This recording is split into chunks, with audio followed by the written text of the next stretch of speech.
Hello, friends, and welcome to another episode of TV is a Real Mom. I'm Dave, I'm Catie. and you are listening to our weekly Survivor recap podcast in which we share our thoughts on the latest episode of Survivor. And I guess we are officially on episode 5 now. I'm answering Rob Sesternino's call to everyone get on the same page. This is episode 5, not episode 4. He is our overlord, after all. Yes, indeed. And I don't know the title of this episode.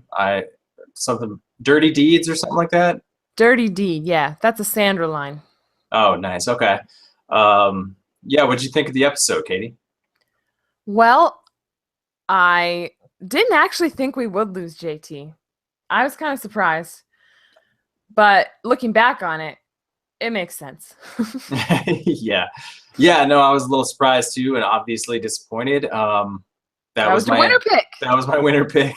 Bam, And bam. You and me suck at this. We should just not make winner picks. We are not good. Yeah, I don't think that's the first time you and I have had back-to-back winner picks go out. No, in Co-Wrong, you picked Liz? You picked Liz and I picked Peter, and they went home not right back to back, but pretty quickly pre-merge. I think there was only one in between, like Caleb's medevac or something might have been in between. Yeah, that sounds about right. Yeah. But yeah, they were pretty much back to back. And then what about like second chance? Who was my winner? I had Monica, and you had. You had Monica?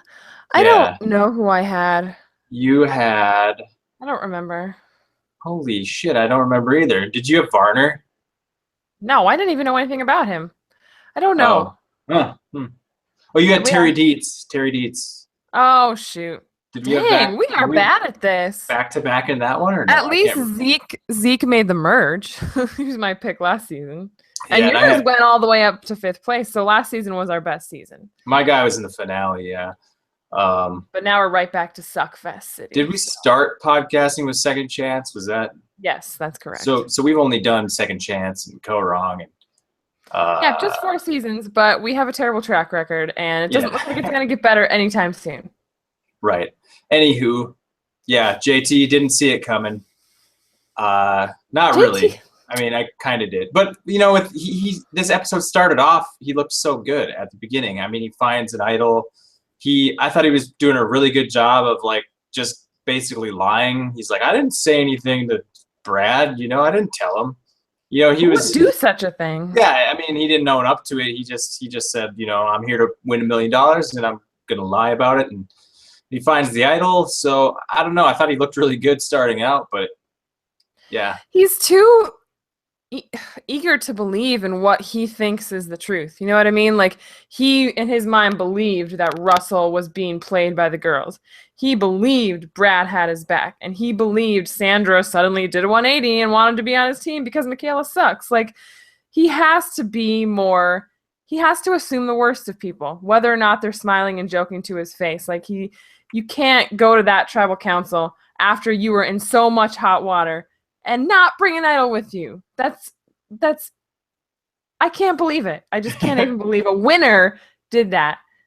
Yeah, it's idiotic. I mean, it really does show who the real great players of Survivor are here. I mean, the way Sandra played versus the way JT played, it's a clear distinction between what a good Survivor player looks like. Sandra is lying to his face. Yeah. And acting and behaving in such a way to convince him that he has nothing to worry about. Getting Michaela to play the same game. And yeah, JT was obviously super comfortable. He truly believed that he was fine. And that's just all credit for that, I think, goes to Sandra. Oh, yeah. I don't know. But yes, all of it goes to Sandra. And that's to convince a winner who was in trouble that he's now okay. I mean, that takes some skills. But even so, as a winner, as someone who's supposedly a good player, and you have safety in your pocket, you can't, even if someone is acting that way to your face, you can't take them at face value, especially if that person is Sandra. Yeah, I'm sorry. Not all credit goes to Sandra. Some credit is to JT being not the greatest player also. Like, you have to consider the fact that, okay, these guys were pissed at me yesterday. Maybe Yeah. they still want me out, and maybe this is their play on me. That he never even like mentioned that being a concern, and for him to not have that concern just shows like how, you know, inept he is at the deceiving part of this game, the deceit part. Right, You know? exactly. Because in Tocantins, people, he didn't have to do that much deceiving. You know, he kind of let Steven take the fall for a couple of the deceitful things he did do. And that obviously earned him $1 million. But like, I can't. I can't. I still can't even form my brain, wrap my brain around it. I mean, he should have kept his focus on Sandra, in my opinion. Like, whether or not, no matter what she was telling him, he should have, and no matter how Michaela was pissing him off, which apparently was a lot, he should have gone to that tribal council, played his idol, and voted for Sandra and gotten Sandra out of the game. That was the move. I don't know why he ever went with this Michaela thing, because maybe he thought, oh, I'm safe. I don't need to use my idol yet. But no, bro, you need to use it yesterday.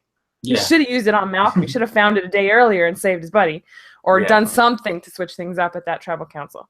But yeah. I mean, WWMD. What would Malcolm do?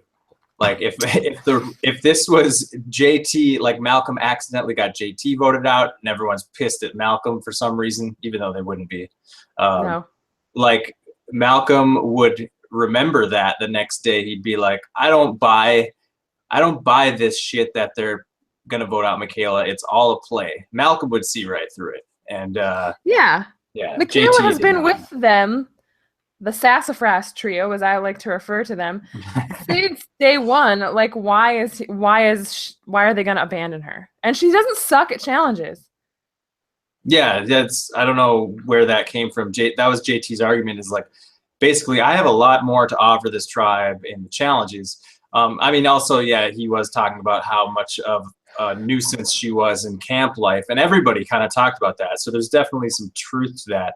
But he did place a lot of emphasis also on her being a weak challenge competitor, which I don't know where he's getting that from, because she's obviously not. Did you see her digging through that sand? Well, yeah, I mean, Jeff Probst was impressed. He's like, wow, look at Michaela go. But he always has to continually justify these people's presence in the games. And if Michaela's not a challenge beast, what is she doing there? Yeah, of course. Let's talk a little bit about what is going on with Michaela. She really does have a bit of an attitude problem. She's hungry. Yeah, I think she's a hangry person.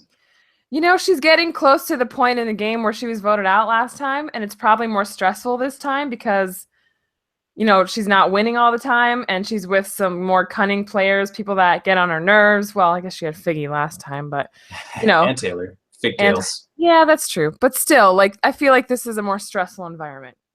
And they're losing, and, you know, I think she's probably hungry. I think some of the similar things that are changing Debbie's demeanor, although Debbie's demeanor, we'll talk about that. But yeah, I think that plays into it. I know that's an easy answer. That's what everybody always says. Oh, you don't know what people are like when they're hungry. And I know myself, when I'm hungry, I'm not the happiest person around. So, I mean, maybe she just doesn't want to help around camp. Like, that really rubs people the wrong way. That's probably all it is. I think she's really sassy. Really, she's got a bad attitude. She's cranky. I don't think she plays the social game very well. Like, as far as like, keep your emotions to yourself. At least she's aware of it, because that's what like all of her confessionals are about. She's like, I'm trying my damnedest, you know, but it's really hard, and she's no good at it. I mean, she is obviously, especially in that challenge, that reward challenge, she was so pissed and just being like a little brat, you know. I don't know. I don't think it bodes well for her. Like, eventually people are just gonna be like, oh, I'm tired of her shit. Like, let's get rid of her. And the whole thing at Tribal Council, which everybody on Twitter was like, yes, queen, whatever they say these days. Yas, queen. Yes, queen with an A. It's Yas, not yes. I know. Yeah. I said Yas. Oh, yeah, you're queen. right. Yes, yeah. You're right. You're right. That's it. Yeah. That's it.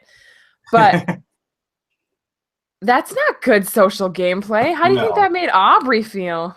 No, yeah, exactly. I think Aubrey got Aubrey, kept it well, under control, but she's got to be just like wanting to get them out She at a just looked swap. tired. She looked exhausted. She was like, and she had a hilarious image on Twitter today of her as the Grim Reaper, and then saying, "Hey guys, want a date?" And there's a picture of Neil, Joe, Tony, Malcolm, JT with X's X'd out. Like, if you're a dude and you team up with Aubrey, you're going down.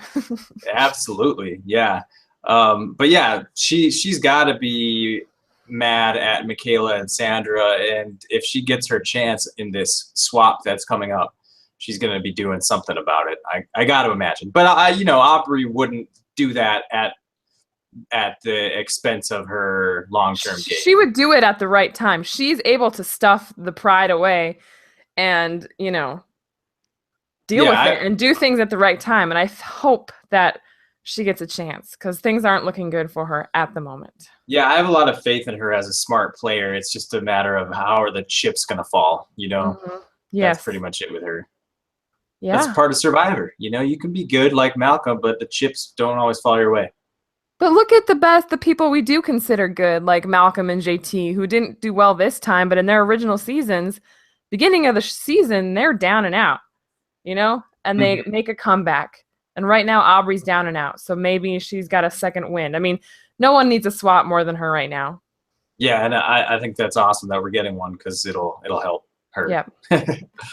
There's some mixing up. I'm tired of these lopsided like original tribal line things. I want to see more mixed up.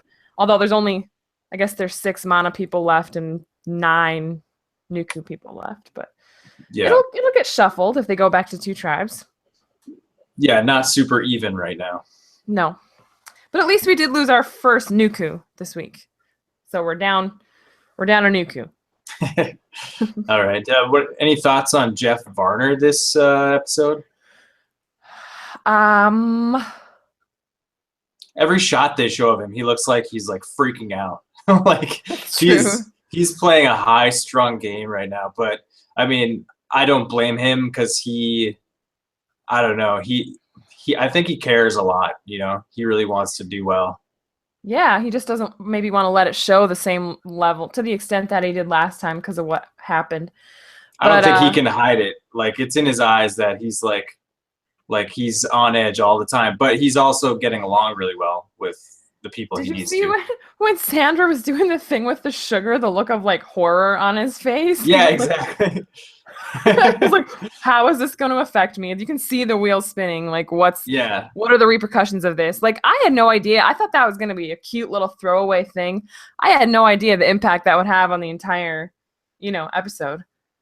Yeah, I mean, Sandra takes a page out of Russell Hantz's book and tries to create her own chaos, and I was just amazed how well it actually worked. Like, it went exactly the way she wanted it to. Yeah, she played it to perfection, and it worked by getting JT to not focus on her and instead focus on Michaela. Yeah, it was brilliant. I mean, I don't know why people came into this season not giving her credit. Like, to see her actually kind of dominate in the early game, which we haven't seen before, I mean, it demonstrates what has been there all along. Yeah, I don't think I can talk shit about Sandra anymore. No. People are also saying Yas queen about Sandra. But she is the queen, according to herself. And the queen stays queen. Adios. I'm getting tired of it. I don't know. That's just me. I think this swap could be bad for her. She's got the skills. She's got the skills, but she's got a tough road. Yeah. She's always going to be front of mind, I feel like.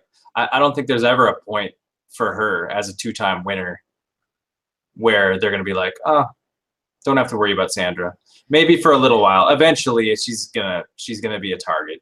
But she was one of 5 people on a tribe, and she wasn't even, considered as a target. You know what I mean? Like, there was only 5 people to choose from. Sandra was one of them.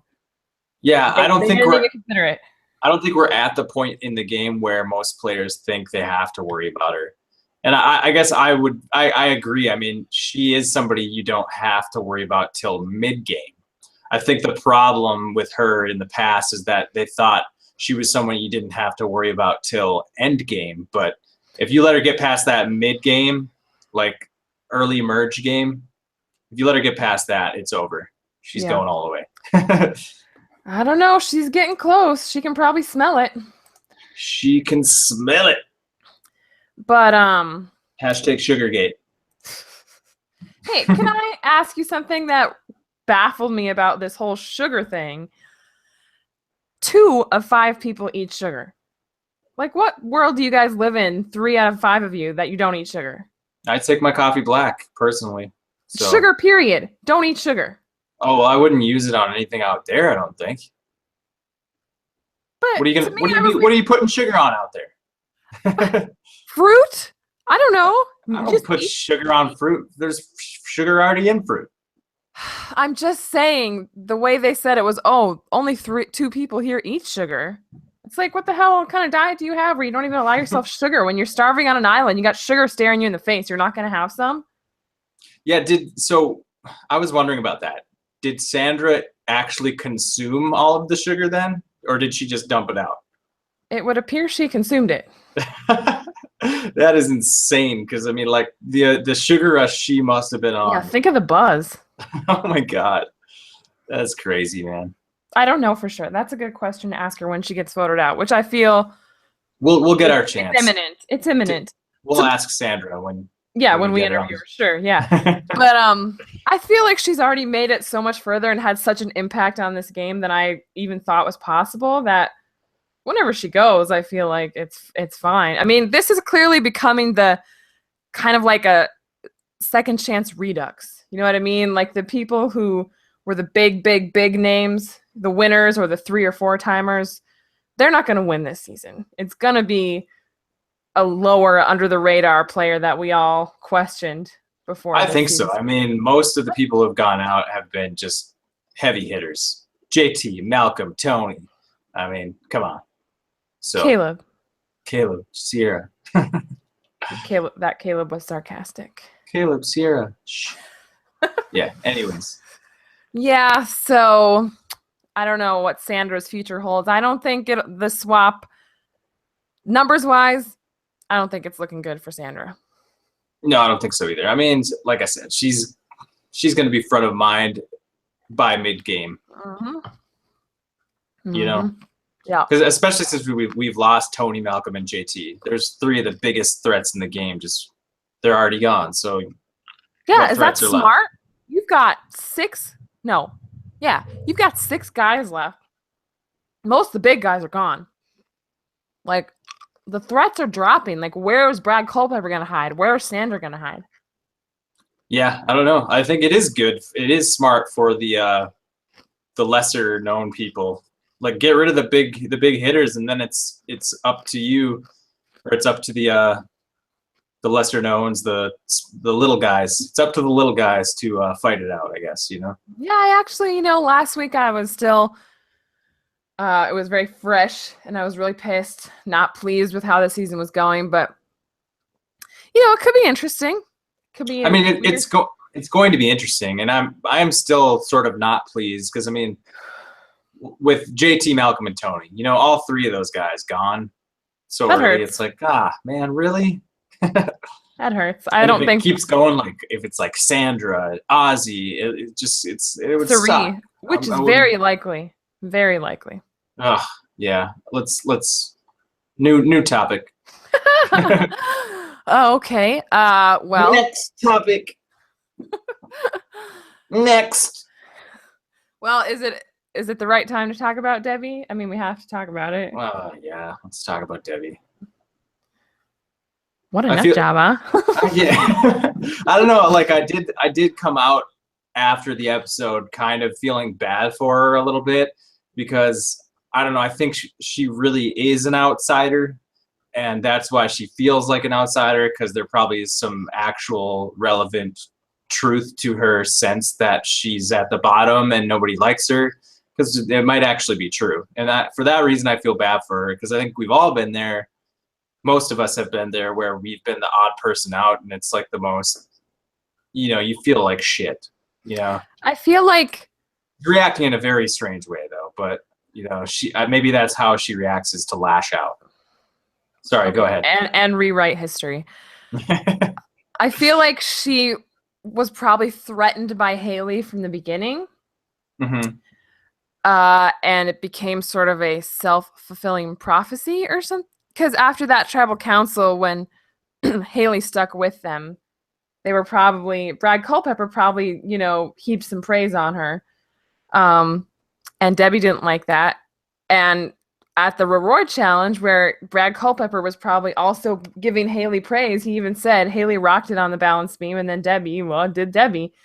And something schismed. That's what Cassie, our sister, said. Something schismed in her brain that she had to flip it and reverse her and Haley's positions. Because I don't know if there's something we didn't see, but she kept saying over and over and over that Haley dicked around for 10 minutes on the balance beam and I got across in 30 seconds. When she was the one that kept dropping the ball and going back and going back and going back. So it's alarming, but it's also fascinating to see like the moment she can't handle the blame. So she has to rearrange how things happen in her head and put the blame on the person that makes her feel the most insecure in the tribe when she's already a super clearly insecure person. And it puts all those jobs in perspective. Like, I don't think any of those are true. Right? Yeah. Yeah, that is interesting. The moment the delusion kicks in, it's just like snaps. It's like, oh, she's in full on delusional mode. She's rewriting history. She's doing mental gymnastics to make reality. Is she a mental gymnast? Was she in mental gymnastics for 10 years? There you go. That's perfect. Hashtag mental gymnastics.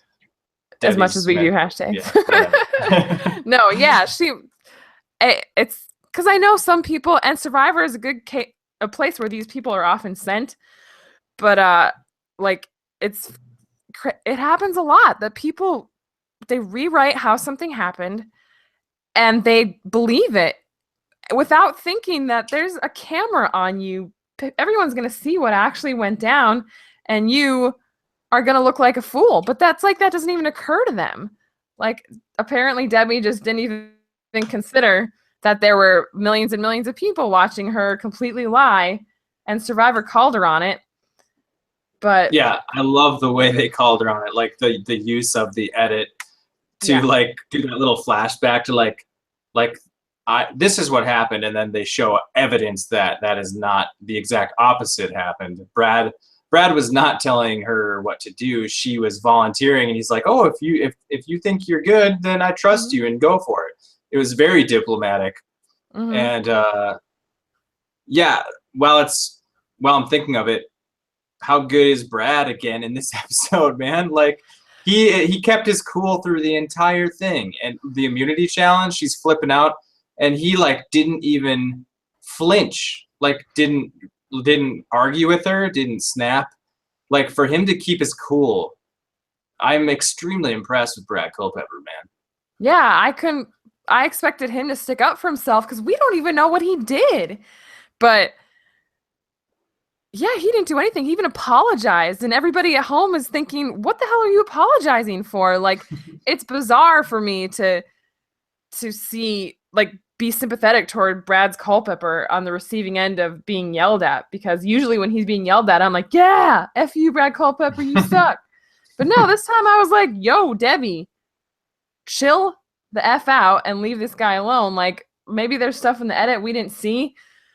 Like the Princess Haley thing, when she said that thing to Haley, like, oh, he's so far up your ass, that was so rude. Like, I can't believe Haley didn't like lash out at her, but she too was just kind of like, oh, she looked shocked, but like she didn't retaliate or anything. Like, it must just be so crazy that all you can do is watch it in awe. Like when Brad Culpepper asked, he was like, is she acting? Like, you just can't even believe what you're seeing. I couldn't.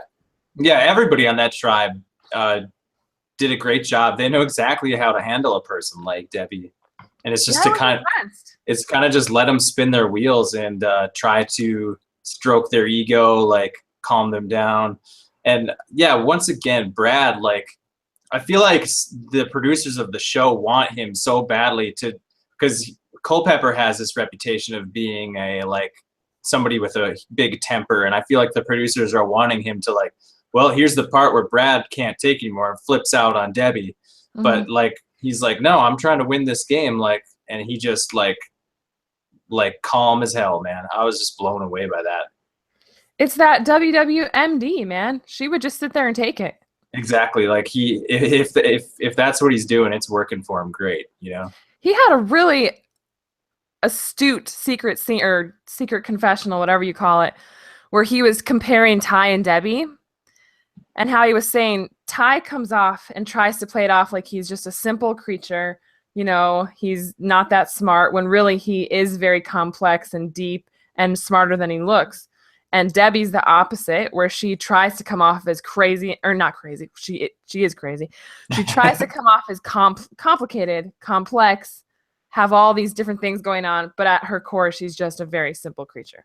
And so I thought that was an astute observation for him to make. So I just think he probably, the emotions of having his wife out there in Blood versus Water maybe were more, impactful than we thought. And now that she's not there, I think that's part of it, and it was his first time playing the game, and he learned from that first time, and I think it's clear that he is playing on a pretty high level. I hope he keeps doing well. Like I'm happy to see him go far into the game and do well if he keeps playing the way he's playing, because it's just he's playing well. It's fun to watch that. The only thing I have concern for him about is they're eliminating all the meat shields, and pretty soon, and he's good at challenges, pretty soon he's going to stick out like a sore thumb. So yeah, he's gonna struggle at the merge, I think. That's going to be a true test for Culpepper, I think. Granted, he might not make it there. I'll be shocked if he didn't, but it's possible the way this game's going. Mm-hmm. So Ty finds another clue. Yeah, it's getting real old. It's getting real old. But wait, there's a shakeup. Maybe he won't have time to find it. Yeah, I'm not sure. Where did they say? Oh, it was like under a wooden board that he had to soak. Yeah, what the hell was that nonsense? Like you have to put some magic ink and erase it, or what? I don't even understand that at all. That's a really cool idea. So if he finds these boards wherever they are, based on the edit, they're like by the well or something like that. Okay. All he has to do is pour water on all of them, and the one of them is made so that when it gets wet, it'll probably have words on it that show up when it gets wet, and that'll be another clue, or that'll be the idol. So you'll lift up the board, and the idol will be there basically. Well, I hope he has time. Well, I don't know. I guess I hope he has time to do it before they switch. Ty with an idol has usually been pretty entertaining. Yeah. So I guess give him another one. Yeah, good point.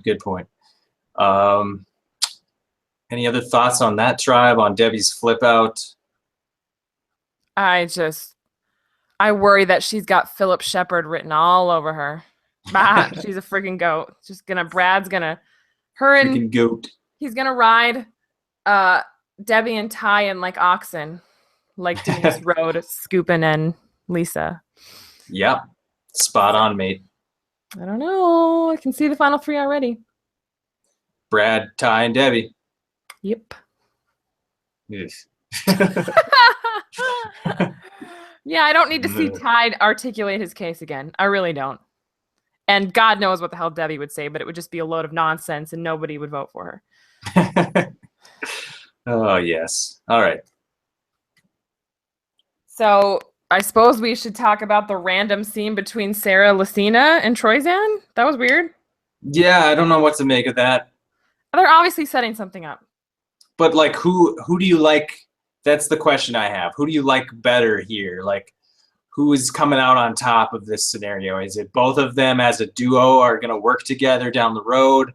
Or is it like someone's going to get the best of the other one? Like, for example, Sarah gets Troyan to trust her, and therefore he doesn't play his idol and he goes home? Or is it like Troyan gets the best of Sarah somehow? I don't know.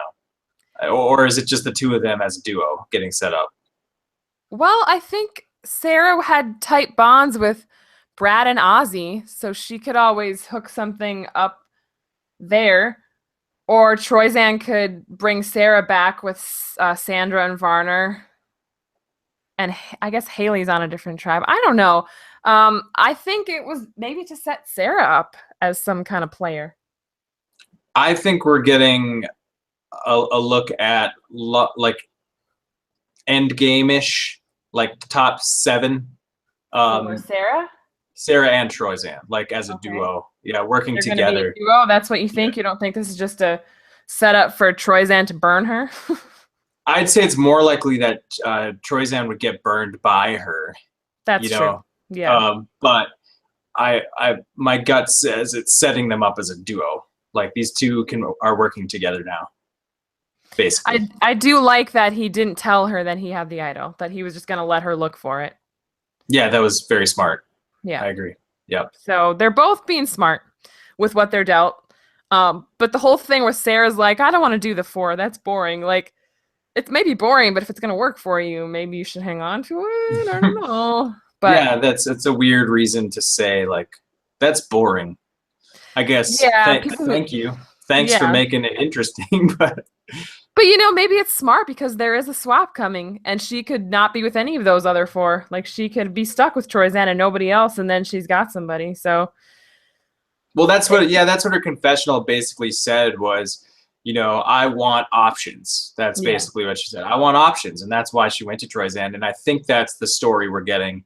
Like, I sense a swap coming. If I can get Troyan, we're gonna end up on the same tribe, and I have somebody.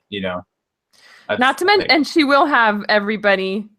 I think she has something with everybody on her tribe. So because JT said in one of his exit interviews that he was tightest with Sarah, Brad, and Ozzy. So there's a connection there with Ozzy too that maybe the other guys don't know about. So I don't know. Sarah's looking okay. Yeah, I think she'll be fine for a while. Mm-hmm. And I'm guessing if they are together on a swap and they're on some wrong side of the numbers, he will tell her about the idol. Yeah, if it comes down to, he needs to make a move with it and he needs some help. Yeah. Yep. So, I mean, it was a weird and random scene, but also it was nice to focus on another person on that tribe. I mean, we've gotten a lot of Troyan and a little bit of Ozzy. I need some Suri and Zeke in my life. Like, I mean, we've gotten that. We've gotten that in past episodes, but not for a while. Like, they're awesome at puzzle. I get Zeke as a puzzle master, but I don't know if we've had a confessional from him in a while. At least an episode, I guess, because he didn't really have one in this episode. He's got some good secret scenes, but so at least there's those. But got to pay $6 a month to see him. Not this guy. See, you only need me to do it, and I can relay the information to you. Yeah, I appreciate that. But my impressions are shit. I can't actually explain to you. But most of the secret scenes, very rarely are they talking about like some specific person. Like, that's what you want. You want the juice. But most of the time, the people are like, the challenge was blah blah blah, or like Haley Ford talking about her attitude. Like, she was talking about how she got dealt a crappy hand with being on the Mana tribe, and she's like, and then all of a sudden she was like, I'm okay with dying at any time. So, like, the rest of life is just, let's make the most of it. I was like, whoa. But whoa, that is heavy. I know, but that's what most of those scenes are just like waxing on about like the philosophy of the game or the challenge. And it gets kind of tedious, but oh well. Yeah, I'm glad you're paying $6 a month for that tedious shit. For life lessons with Haley Ford. Yeah. All right. But hey, man, she's doing okay. I don't mean to hate on her. No, she's looking good. Yeah. She's the Cobra, I'm telling you. You don't see her until you're right on top of her, and then she bites you and you're dead. I think we've been through that, and I don't think that's how Cobras work. Yeah, you're right. All right, so what have we talked about all the tribes? I guess sort of. Didn't we forget a tribe? No, we got them. We got them all. We got them. I mean, the other thing about Debbie, not to go back to Debbie, but playing terribly. Like she's Yeah, I mean, if you look at shooting it as herself. I mean, this is not the way. When you screw up a challenge, the move, everybody knows the move. Sorry, guys, I screwed that up. That's the move. yeah. And it was a reward challenge. It didn't even matter, you know? Yeah, I guess she was really bummed that they didn't get peanut butter. No, she was bummed that she looked like an ass, so she had to flip history and make herself look like the hero, and Haley looked like the ass. That's what Brad said, though. He's like, oh, he seemed so like taken aback. He's like, I don't know what her deal is. I guess she was mad we didn't get peanut butter or something. Maybe Debbie like is super into peanut butter, and that's what did it. That could be. But she was garbage on that balance beam. If you're a gymnast for 10 years, you can do that. Yeah. I do think there is an element of starvation with her, though. She's so small to begin with. She's tiny, yeah. So, like, I'm guessing her brain is eating itself, like the brain fat. Her body is using the brain fat to keep the rest of her alive. That's terrifying. Yeah, so she's losing it. Why is she doing rage push-ups then? She should be conserving all her energy. Because she's not smart. Do you ever do rage push-ups? No, I don't get mad. So that's what she said in this episode. I don't explode. Mid-explosion. That was just the most bizarre thing I've ever seen. And then when she screamed that he crushed her heart and then starts laughing and everybody's like watching her on this rock, like it was the most bizarre Survivor scene I think I've ever seen. Yeah, that was weird. And I did want to ask you about that. Like, what's your take on, like, okay, is she joking then? Is she in on the joke? That's kind of the question. Like, is she putting on a show? I feel like I saw the anger in her face. Like she was. What was that like mad. laughter? What was that laughter about then? Like, dude, she's crazy. But I feel like to some extent that's her acknowledging that like she's being a dork or being weird. Like, you crushed my heart. Like, you know, like she's saying like she thinks it's funny or something. You know, dude, there's something to that. Don't try to understand it. You don't want to be in the belly of the beast. You just want to back away, let her have her crazy time and hope that she doesn't last much longer. But I completely agree she's delusional, but I'm just saying in that moment, I think with the crush my heart thing, she was like realizing she's like, that's extreme, you know, like it's hyperbole. I'm just kind of joking. I'm half joking, or, you know, in every joke there's truth or whatever, something like that. I don't know. She's like Coach, except also the opposite, because Coach would say the opposite of what is true. Sometimes he just had bad luck, and sometimes he was straight up lying. Like, for example, he said, oh yeah, that storm, it's gonna miss us, it's gonna go east, and then 5 seconds later it's a downpour. Like, that's Coach. But he also would take such offense when like he had to take the blame for anything, whether or not it actually was his fault, and usually it was. But he would like go inward for a while and then just kind of talk shit about a certain person behind their back. But Debbie is the same way. Like, her ego's so fragile, the same as Coach's, that she just has to become this freaking hurricane and try to destroy everything in her path until she looks like the best person there, when nobody was Team Debbie on that. Not one single person, even on Twitter, was Team Debbie, except for people who were like, haha, this is entertaining, which, yes, you can't deny that it was, but nobody is believing Debbie at this point. Yeah, I mean, she'll go to the end either way. Like, I'm starting to worry that, yeah, she will. Whether it's as a goat or if she was actually playing well. One way or the other, she's going to get there. I don't think she'll play well, ever. Although, I mean, you should consider how she went out and go wrong. I mean, scenarios like that do play out where she kind of like outplays herself. Like, do you remember exactly what happened in her boot episode? I remember them wanting to get rid of someone else, and then Aubrey and Sydney instead band together and said, let's get rid of Debbie, because she didn't want to go for someone. I Yeah, don't it remember. was like they couldn't rely on her the way they thought they could. Yeah, so they And just got rid of her instead. it's the volatility and the lack of stability. I Hmm. think that you could see that happening again in this season, I suppose, where they're just like, man, like she serves no purpose in anyone's game. Like she's gonna destroy all our games. She's not worth taking as a goat. Yeah, You I know? think she could end up being like an Abby. Like your goal is to take her to the end as a goat, but there just gets a point where she's unbearable and it's just not even worth it. You And can she's win just without dragging her there. yeah, and she's just wrecking everybody's games until before you know it, it's like Sierra Dawn Thomas, Ty, and Debbie, and Hmm. there was no reason to keep her around. You should have gotten rid of her while you had the chance, you know? Yeah. I hope they get rid of her soon. She could end up screwed by the swap too, but if she ends up like just her and Brad, and then there's another group that needs Debbie to flip, she's flipping. No Yeah. question. Oh yeah, she doesn't like Brad at this point. At least that's what we're getting.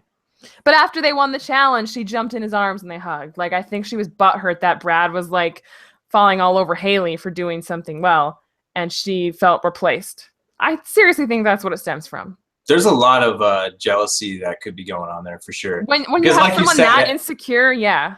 yeah, like you said, at the root of this all, I think is an extremely insecure person Hmm. who is using all of this delusional, grandiose delusions of grandeur or whatever, you know, like I don't using know it why to try to she's pretend like she's like awesome, you know? right.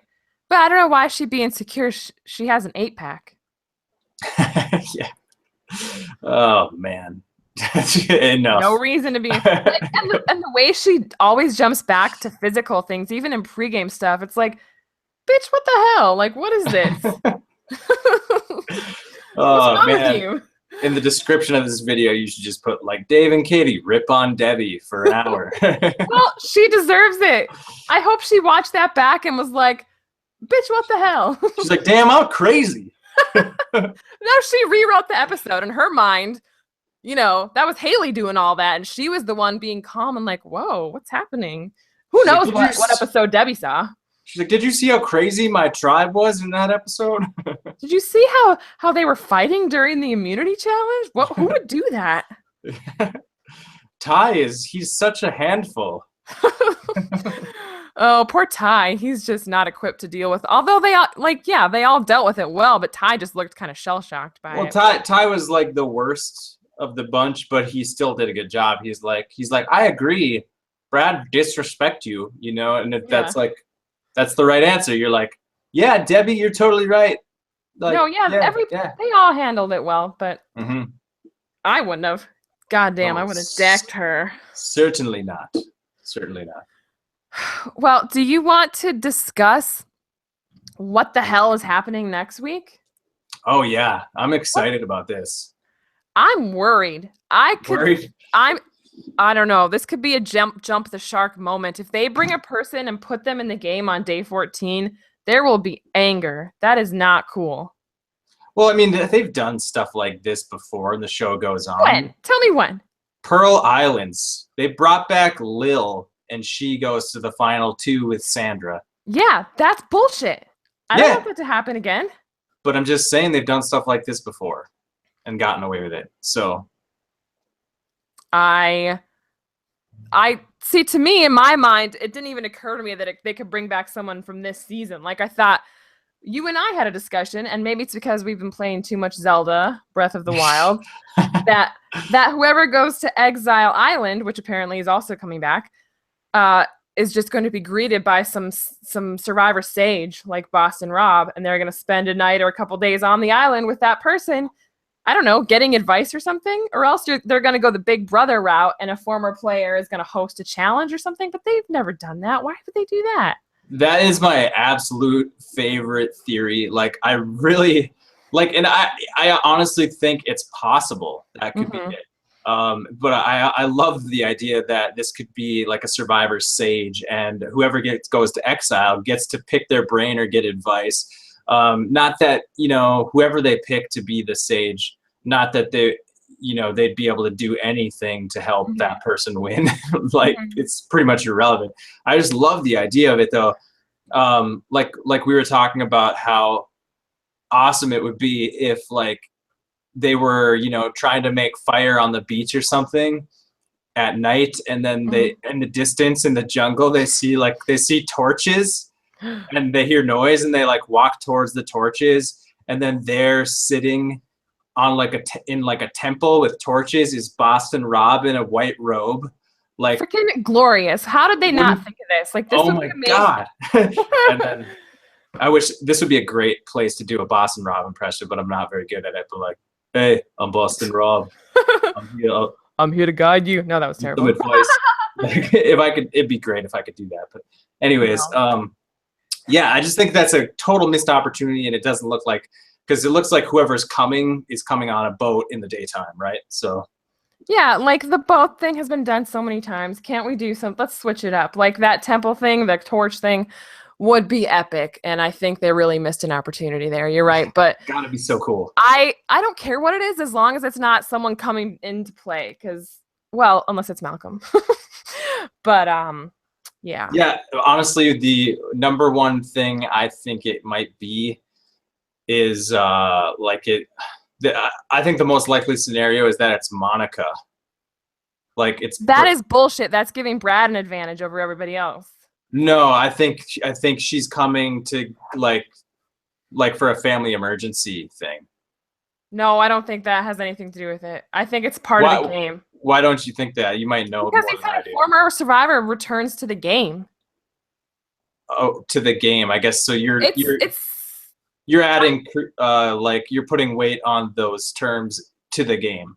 Yeah, like when Terry Dietz's family emergency thing happened, they played it up as a message from back home, changes everything. Like, they're not going to play it up as some, and Jeff Probst said it's something they've been toying around with for a while. So I don't think it's something. Oh, so there was talk that whatever this is, they'd been considering for a while. Yeah, they've wanted to do it for a while. In that case, yeah, completely throws that one out.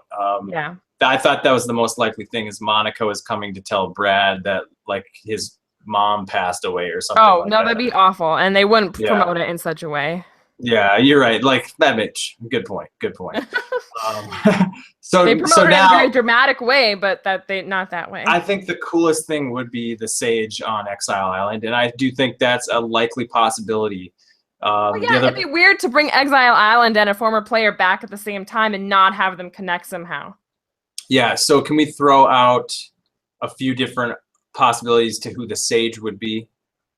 Yeah. Well, I think Boston Rob was the first person both of us thought of.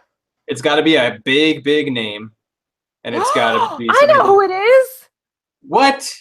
Who is it? The master of Exile Island.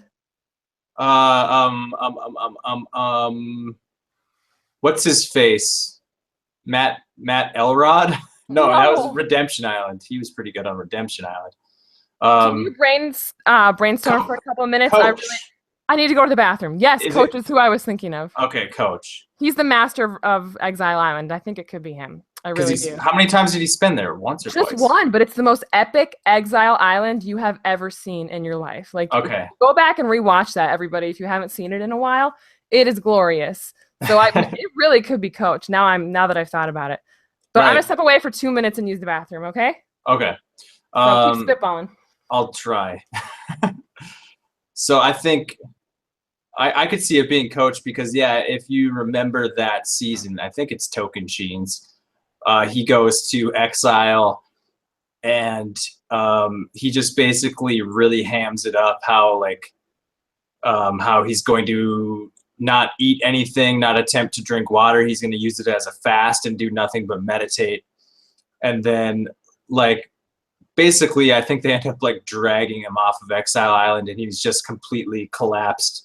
But it's all just this big act. Because, I mean, if he wanted to, he could drink water or eat or whatever at any point he wanted to. But he just plays it up because Coach is a huge ham, as we all know. So he has this amazing, epic, hilarious scene with Exile scene. I don't know, the whole episode, I guess, on Exile Island. But yeah, I guess that's a possibility with that connection that maybe Coach is the Sage on Exile. And then, of course, we mentioned Boston Rob. I think he's the no-brainer for a player who's good. and everybody knows, and everybody, would like to see back in one form or another. So yeah, Coach Boston Rob. I was thinking, like, I know you don't like him, but I think Richard Hatch would be really cool. Well, that would certainly make his ego feel better if he was out there for one episode of the season. Yeah, the original, winner of Survivor would make a lot of sense as a sage. Yeah, that's true. Let's see. I heard Parvati's name thrown out, and I was like, that's a really good, person to have. I'd love to see it be a woman because, we're just throwing out all men's names here, and it's like, yeah, that's true. What about the ladies? Well, Sandra's the queen. She's already out there. Like, imagine if it's Boston Rob and Sandra's the one that gets sent to exile. What's he gonna tell her? Yeah. Yeah. What about like Kim Spradlin? Like, that'd be a good one. That'd be awesome. Her. People consider her kind of magical, so she could be a sage. Yul Kwan, that'd be cool. It's tough because there's a chance that someone you bring out will have connections with some of these people, but not that there's. I mean, and we're still talking about the sage scenario, though. Yeah, I know, but like, what if it's someone who's just friends with the person who ends up on exile? They're just gonna shoot the breeze all night. That's a good point. Maybe there's like an advantage involved. Like, you get to Exile Island, you hang out with this sage, and he or she gives you some magical clue. Or what if at the end of the game, the sage gets to cast a vote for who they think should win the game? Whoa. Yeah. How about that? How about that? Cash me I don't know, man. I hope we're right. If not, I think we should be planning Survivor because nothing's going to be as good as what we've just described. Especially the part about Boston Rob in a white robe in a temple. Freaking magical. And the most epic scene in Survivor history. Yeah. What about let's just throw out a couple possibilities as to who might go back into the game. If it was like a returning player gets to jump in at 15 to make it 16 to make the tribes even. Whoa. Huh. I don't think you can do a person who played on this season. Can you bring back Malcolm? Because then wouldn't Sierra, Tony, Caleb, all those people? That'd be unfair. And he already said in his exit interviews that he's hung out so much with Tony and stuff. Like, obviously they were done. They went on their pre-jury trip together, Yeah. Like, I think you can rule those people right out. I think it's the sage thing, some version of that. Probably not as cool as what we described, but I think it's going to be like in some kind of capacity with an advantage involved because, they release episode titles a couple weeks ahead of time, and next week's episode, not this coming week, but the one after, is called something like What Happens on Exile Stays on Exile. So, like, if there is some kind of returning player there, no one's going to know about it. They're supposed to keep it a secret or something. They can maybe choose to tell people, but choose not to because they're probably going to my guess is there's an advantage involved. They're going to keep sending people back to exile, though, right? I mean... Oh, really? No. I thought so. I thought, like, it'll be an every week thing, and whoever gets to go to exile gets Will there be a new sage there every week? I think that would be really freaking cool if they could do that. That might be jumping the shark. Yeah, it might be too much. But my thoughts on if it's someone coming into the game to play, why not one of the other 4-time players to make it their 5th time playing? Don't even say it. Don't even like Boston Rob or Rupert. No. Boston Rob, cool. Rupert, no. Let's get Rupert in there. Shut your mouth. Take that business away from here. I don't want to see Rupert ever again. I like Rupert. I don't know. Well, I guess I remember him mostly from Pearl Islands and not. Okay, I remember him from Heroes and Villains saying, "I'm a hero. I am above you." Basically, that was his game. He was high and mighty in that season. He didn't come off great in All Stars either. He came off as the good guy again, like, I'm the good guy. I'm supposed to win, and that's not a good look for him. I guess that's not how a good guy thinks. Yeah, that's kind of always been his thing, but he was a much more interesting character in Pearl Islands when he was a fresh face to the game, you know? Yeah, for sure.